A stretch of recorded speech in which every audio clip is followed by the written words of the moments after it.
오늘 새벽기도 함께 하신 우리 성도님들 환영합니다. 우리 찬송가 585장으로 하나님 앞에 영광 돌려드리겠습니다. 585장 찬송입니다.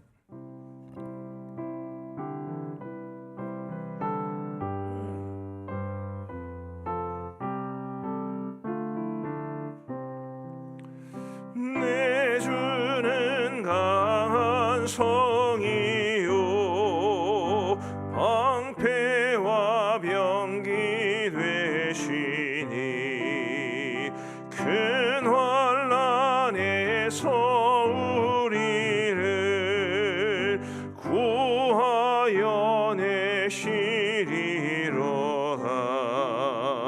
옛 원수 마귀는 이때도 힘을 써 모략과 권세로 무기를 삼으니 천하에 누가 당하랴. 내 힘만 의지할 때는 피할 수밖에 없도다.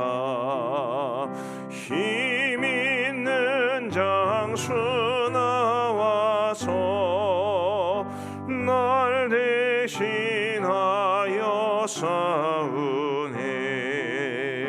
이 장수는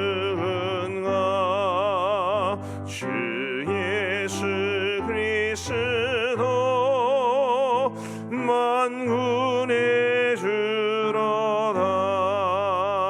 당할 자 누구랴.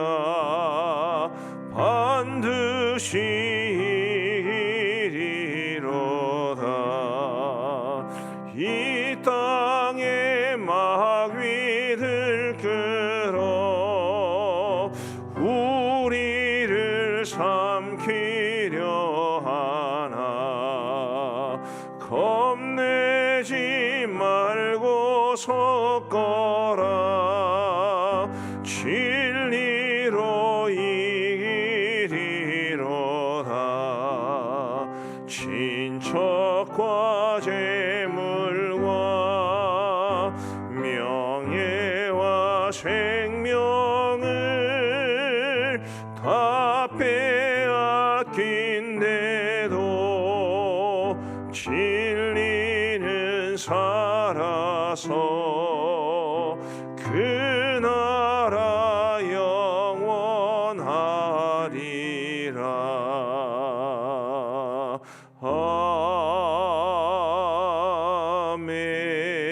아멘. 우리 하나님 말씀은 다니엘서 7장 말씀입니다. 다니엘서 7장 15절부터 28절까지의 말씀을 우리 교독하시겠습니다. 다니엘서 7장 15절부터 28절까지의 말씀, 제가 먼저 15절을 읽겠습니다.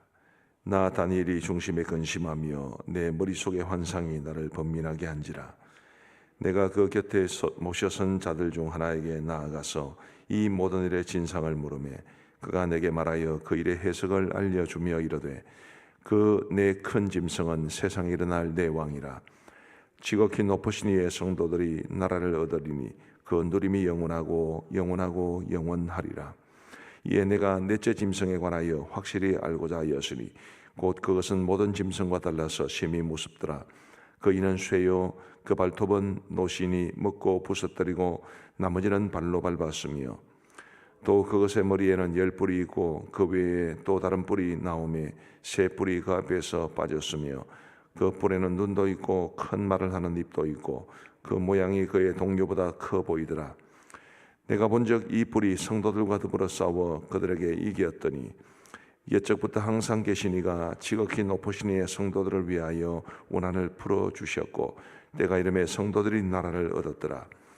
모신 자가 이처럼 이르되, 넷째 짐승은 곧 땅의 넷째 나라인데 이는 다른 나라들과는 달라서 온 천하를 삼키고 밟아 부서뜨릴 것이며 그 10뿔은 그 나라에서 일어날 열왕이요 그 후에 또 하나가 일어나리니 그는 먼저 있던 자들과 다르고 또 새 왕을 복종시킬 것이며 그가 장차 지극히 높으신 이를 말로 대적하며 또 지극히 높으신 이의 성도를 괴롭게 할 것이며 그가 또 때와 법을 고치고자 할 것이며 성도들은 그의 손에 붙임 바 되어 한 때와 두 때와 반 때를 지내리라. 그러나 심판이 시작되면 그는 권세를 빼앗기고 완전히 멸망할 것이요 나라와 권세와 온천한 나라들의 위세가 지극히 높으신 이의 거룩한 백성에게 붙임 바 되리니 그의 나라는 영원한 나라이라. 모든 권세 있는 자들이 다 그를 섬기며 복종하리라.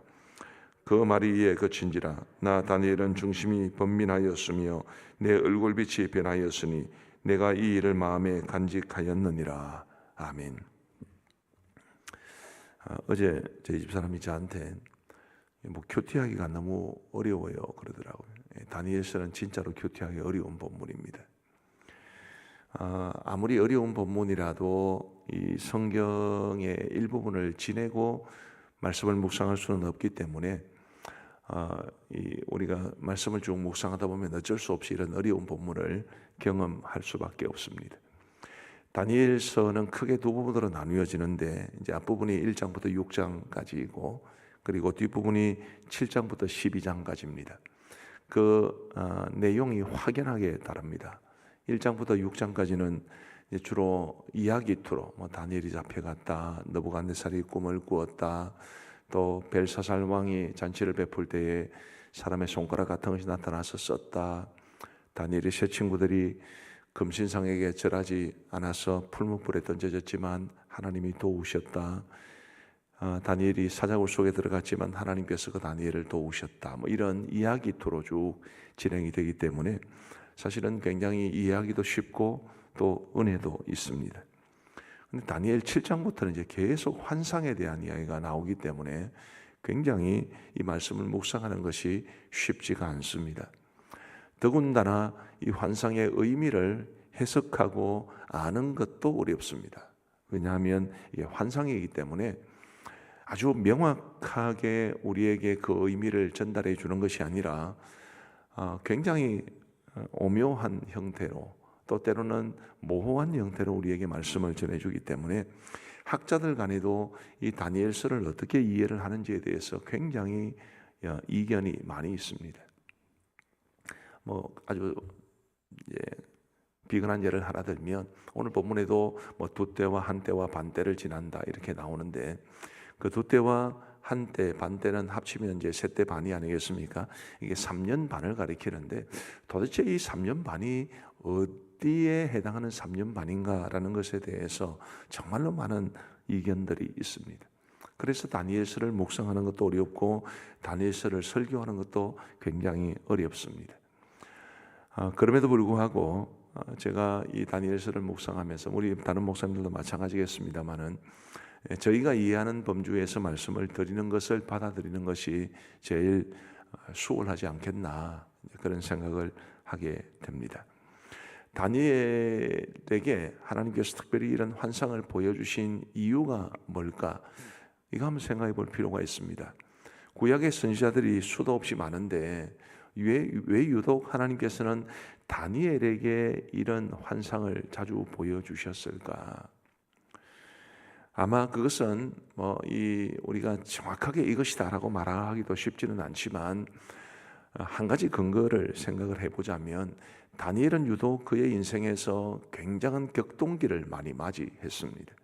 자, 그가 10대 청소년의 나이에 바벨론의 포로로 사로잡혀 간 것부터가 그의 인생의 큰 격동기였고 그리고 나라가 그렇게 멸망을 하게 되는 것 자체가 얼마나 어려운 일이었겠습니까?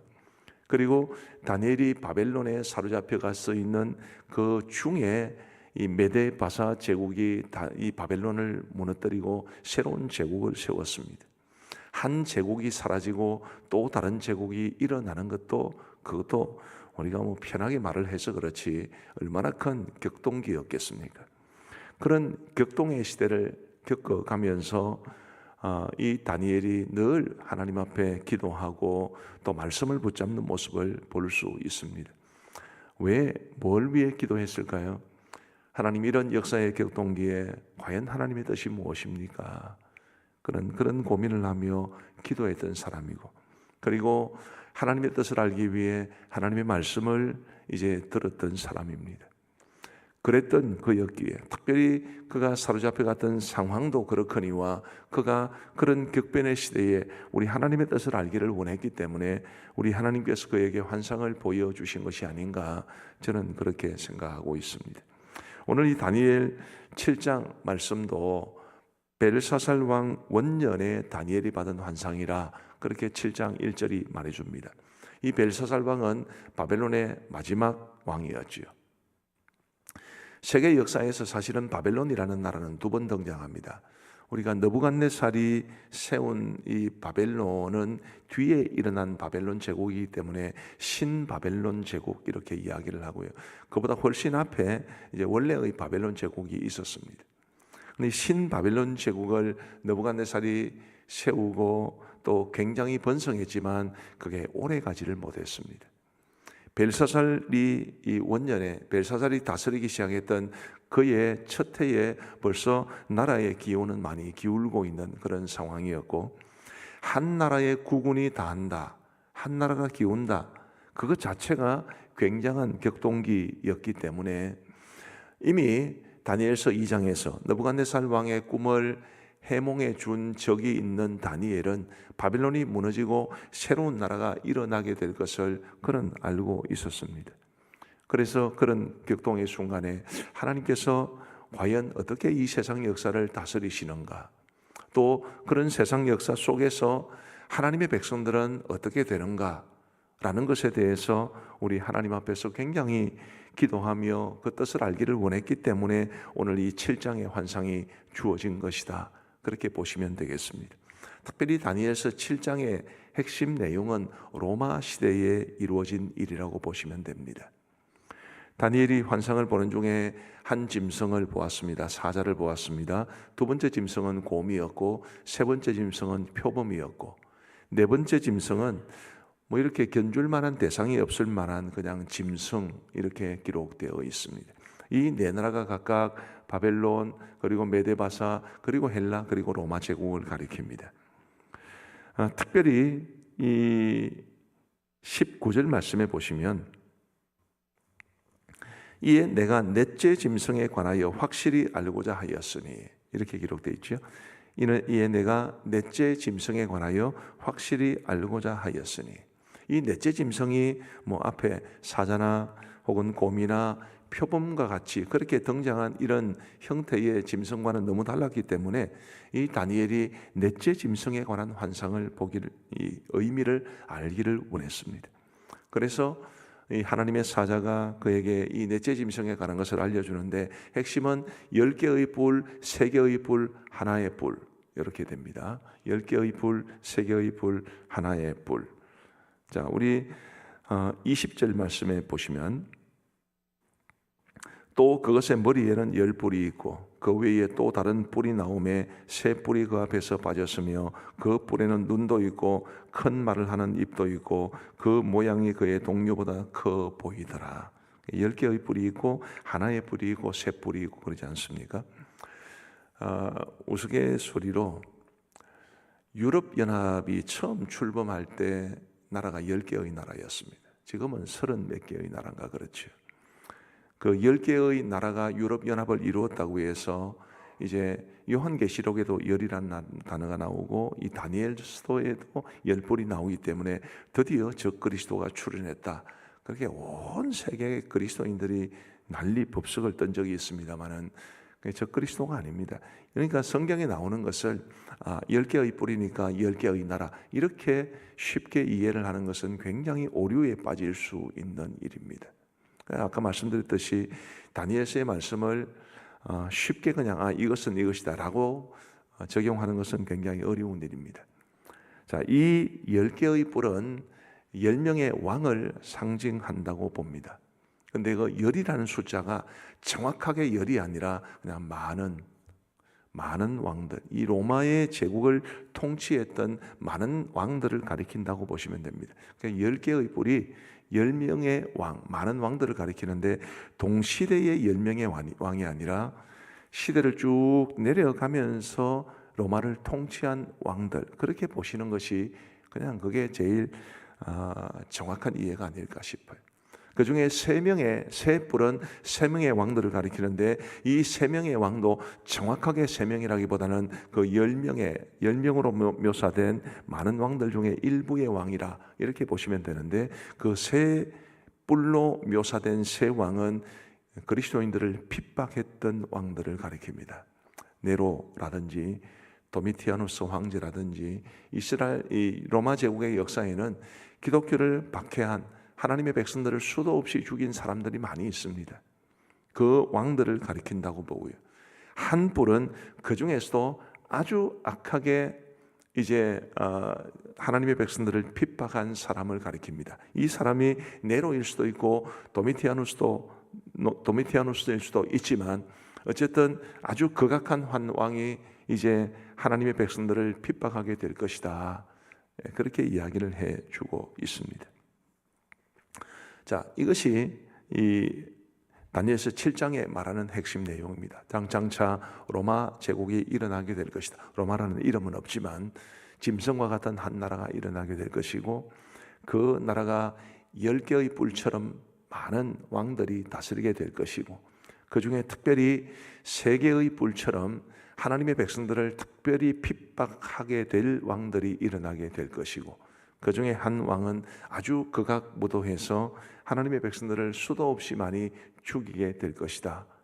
이런 내용이 다니엘서 7장이 말해주는 환상입니다. 자, 이 환상에 대해서 단지 이런 로마 제국이 일어나고 로마 제국의 황제들이 하나님의 백성들을 핍박하게 될 것이다 라는 것만 있는 것이 아니라, 그런 엄청난 핍박 속에서도 하나님께서는 하나님의 백성들을 지켜주실 것이고, 하나님의 백성들을 핍박한 이 짐승과 같은 나라가 영원한 것이 아니라 핍박받는 하나님 나라의 백성들이 영원하다라는 것을 가르쳐주는 것이 바로 오늘 이 본문입니다. 우리 18절 말씀을 한번 보십시다. 18절을 같이 한번 읽겠습니다. 시작. 지극히 높으신 이의 성도들이 나라를 얻으리니 그 누림이 영원하고 영원하고 영원하리라. 지극히 높으신 이의 성도들, 저와 여러분들을 가리킬 수도 있습니다. 우리도 다 여기 포함됩니다. 우리가 나라를 얻으리니 그 누림이 영원하고 영원하고 영원하리라. 자, 로마 제국 시대에 수많은 황제들에 의해서 핍박을 받았던 하나님의 백성들이 이 다니엘서를 처음 보았을 때 그들의 마음속에 얼마나 벅찬 감동이 있었겠습니까? 많은 사람들이 언제 잡혀 죽을지 모르는 어려운 상황 속에서 두려움에 벌벌 떨었습니다. 그래서 그들이 땅속으로 숨어들어서 그들 나름대로의 거주지를 만든 게 로마의 카타콤 아니겠습니까? 그만큼 어렵고 힘든 상황 속에 있었던 그들이었지만, 그런데 하나님의 백성들을 핍박하는 로마가 영원하지 않고 오히려 핍박을 받는 하나님의 백성들이 영원하다. 이것이 그들에게 얼마나 큰 위로가 되었겠습니까? 22절 말씀에도 보시면, 우리 22절도 같이 한번 읽어보시겠습니다. 시작. 옛적부터 항상 계신 이가 와서 지극히 높으신 이의 성도들을 위하여 원한을 풀어주셨고 때가 이름에 성도들이 나라를 얻었더라. 아멘. 옛적부터 항상 계시니, 종종 성자 예수님을 가리킬 때 쓰는 표현입니다. 우리 예수님께서 오셔서 지극히 높으신 이의 성도들, 하나님의 성도들을 위하여 원한을 풀어주셨고, 핍박을 당하고 원형 경기장에 사자법이 되고 이런 엄청나게 많은 핍박을 당함으로써 그들의 마음속에 쌓인 그 원한을 풀어주셨고, 그래서 때가 이름에 성도들이 나라를 얻었더라, 그렇게 말해주고 있습니다. 이제 시간이 많이 갔기 때문에 더 이상 말씀을 못 드립니다만 요약을 하면 이렇습니다. 우리 하나님께서 다니엘에게 보여주신 환상, 그 환상의 의미는 하나님 나라의 백성들이 핍박을 당할 것이고 세상의 나라들은 득세할 것이지만, 그러나 우리 하나님께서 심판을 하실 뿐만 아니라, 그 세상 나라들은 심판을 하실 뿐만 아니라 하나님 나라 백성들에게는 원한을 풀어주심으로써 하나님 나라 백성들은 영원하게 될 것이다 라는 것을 말해줍니다. 우리 사랑하는 성도 여러분, 우리도 이 세상에서 핍박을 당할 수도 있고 환난을 당할 수도 있고 우리가 가진 이 믿음으로 인해서 어려움에 처할 수도 있습니다. 그러나 우리 하나님께서 우리가 그런 어려움과 핍박과 환난 속에 처할 때마다 외면하시는 것이 아니라 우리를 지켜보고 계시고 하나님의 때가 되면 우리에게 은혜를 베풀어 주실 것이고 우리에게 승리를 가져다 주실 것입니다. 그리고 하나님 나라가 영원하고 그 나라의 백성된 우리가 이 땅에서 영원토록 우리 하나님의 은혜를 누리며 살아가게 될 것입니다. 궁극적인 승리는 하나님이 우리에게 주시는 것입니다. 교회를 핍박하고 또 하나님 나라 백성들을 어렵게 만드는 사람들이 승리하는 것이 아니라 오히려 믿음으로 인해서 핍박을 당하고 환난을 당하는 우리가 승리하게 될 것인데, 우리의 승리가 영원하게 될 것인데 그것을 주시는 분이 바로 우리 하나님이신 것입니다. 그러므로 우리 사랑하는 성도 여러분, 우리 믿음으로 살고 철저하게 우리 하나님만을 붙잡아서 언젠가 하나님께서 우리에게 주실 그 영원한 승리, 완전한 승리를 맛보며 살아갈 수 있게 되기를 간절히 소망합니다. 그것만 있는 것이 아니라 그때까지 우리가 비록 환난 속에 있더라도 하나님이 우리를 외면하신 것도 아니고, 우리가 아파할 때 함께 아파하시고, 우리가 환난을 당할 때에 함께 힘들어하시고, 우리가 간구하는 기도에 귀를 기울여 주시는 우리 하나님을 의지하며 살아갈 수 있는 우리 모두가 되기를 우리 주님의 이름으로 축복합니다. 기도하시겠습니다. 자비로우신 하나님 아버지, 감사합니다. 오늘도 저희들의 단잠을 깨우시고 우리 주님 앞에 새벽 제단 쌓을 수 있도록 은혜를 베풀어 주신 것을 진심으로 감사합니다. 하나님 아버지, 이제 어제부터 다니엘서 후반부 말씀을 묵상하게 되었는데 이 다니엘 후반부에 나오는 환상들이 어렵기는 하지만 그 환상 속에 담겨진 하나님의 은혜가 참으로 크기에 우리가 하나님의 말씀과 이 하나님의 말씀을 통해서 주실 은혜를 기대하오니 우리에게 주의 말씀의 은혜를 부어 주옵소서. 오늘 말씀을 통해서도 장차 로마 제국이 일어나고 로마 제국의 몇몇 황제들이 예수 믿는 하나님의 사람들을 핍박하게 될 것이지만 우리 하나님께서 완전한 승리를 하나님의 백성들에게 주실 것을 살펴보았습니다. 하나님 아버지, 이 말씀이 로마 시대를 살아가는 그리스도인들에게 뿐만 아니라 모든 시대의 그리스도인들에게 주신 하나님의 말씀인 줄 믿고 또 우리에게 주신 하나님의 말씀인 줄도 믿습니다.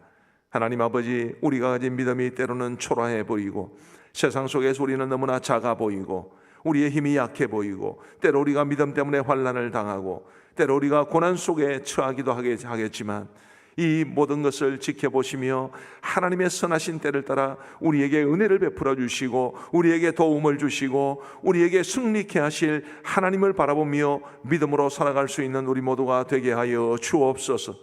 믿음이 이길 것이라는 것을, 하나님께서 우리에게 승리를 가져다 주실 것이라는 사실을 우리 주 예수 그리스도께서 우리의 든든한 장수 되심을 고백하며 믿음으로 살아갈 수 있는 우리 모두가 되게 하여 주옵소서. 하나님 아버지, 오늘도 우리 모든 성도들에게 이 믿음 주셔서 여전히 삶이 어렵고 고단하고 또 힘겹게 살아가시는 분들에게 하나님이 주시는 위로가 될 수 있도록 도와주시오며 어떤 상황 속에서든지 믿음 붙잡고 살아감으로 하나님의 능력을 힘입어 승리하게 하여 주옵소서. 아버지 하나님, 특별히 병상에 계신 우리 성도님들을 기억하여 주시기를 간절히 원합니다. 아버지 하나님, 지금도 중환자실에서 의식이 돌아오지 못하시는 분도 계시고 암과 투병하는 분도 계시고 큰 수술을 앞둔 분들도 계시고 고질병으로 아파하는 분들도 계시고 주님, 이 질병의 고통이 너무나 크오니 아버지 하나님께서 도와주셔서 그 질병의 환난 속에서 우리 성도들을 건져 주옵소서. 하나님 아버지, 경제적인 어려움으로 힘겨워하는 분들도 계시고 또 가정의 어려움으로 고생하는 분들도 계실 것이온데 우리 아버지 하나님이 어떤 상황 속에서든지 믿음으로 이겨낼 수 있도록 인도하여 주옵소서. 우리 성도들의 삶의 길을 인도하시고 특별히 우리 성도들의 자녀들의 앞날을 선하게 인도하여 주셔서 우리 하나님께서 주시는 은혜가 우리 성도들의 자녀들의 삶을 가득 채울 수 있도록 인도하여 주옵소서. 자비하신 아버지 하나님, 간절히 원하옵기는 우리 교회를 지켜 주옵시고 우리 교회가 하나님의 기쁨이 되는 교회, 이 지역에서 구원의 방주 역할을 하는 교회, 우리 성도들에게는 자랑스러운 교회, 또 우리 교회 바깥에 있는 많은 사람들에게는 칭송하는 교회가 될 수 있도록 도와주셔서 우리 하나님의 영광이 될 수 있도록 인도하여 주옵소서. 아버지 하나님이여, 이번 한 주간도 우리 교회 사역을 지켜주시기를 간절히 원합니다. 하나님 아버지, 교회에서 이 모양 저 모양으로 섬기시는 분들이 많이 있습니다. 주님이여, 그분들의 손길 위에 은혜를 베풀어 주옵시고 그 섬김의 손길로 우리 교회가 더욱 하나님 앞에 굳건히 그리고 아름답게 세워져 갈 수 있도록 인도하여 주옵소서. 오늘 저녁 수요 기도회 위에도 은혜를 베풀어 주옵시고 우리 성도들이 주님 앞에 모여 예배하고 은혜 받는 일에 사모함을 가지고 열심히 참여할 수 있도록 은혜를 베풀어 주시옵소서. 아버지 하나님이여, 관리집사님 부재 기간이 오래 가고 있습니다. 주님이여, 도와주셔서 우리에게 좋은 관리집사님을 또 속히 허락하여 주셔서 우리 교회가 어려움이 없이 지나갈 수 있도록 인도하여 주옵소서. 선교지를 기억하여 주옵시고 우리 원로 목사님을 비롯한 모든 파송 선교사님들, 우리 협력 선교사님들을 지켜주시고 인도하여 주옵소서. 하나님 아버지, 간절히 바라옵고 소원하옵기는 우리 하나님께서 이 나라와 이 민족을 지켜 주옵시고 하나님을 대적하고 하나님의 뜻을 거스르는 나라가 결코 오래가지 못했다는 것을 우리가 알고 있사오니 아버지 하나님이 그러하게 우리가 이 나라와 이 민족을 위해서 더욱더 기도하게 하시되 하나님을 대적하지 하는 나라가 되지 아니하도록 도와주시옵소서. 자비로우신 주님, 이제 우리가 개인적으로 기도하는 시간을 갖고자 합니다. 우리의 기도에 귀 기울여 응답해 주시기를 간절히 원하옵고 예수님 이름으로 기도하옵나이다. 아멘. 우리 개인적으로 기도하시겠습니다.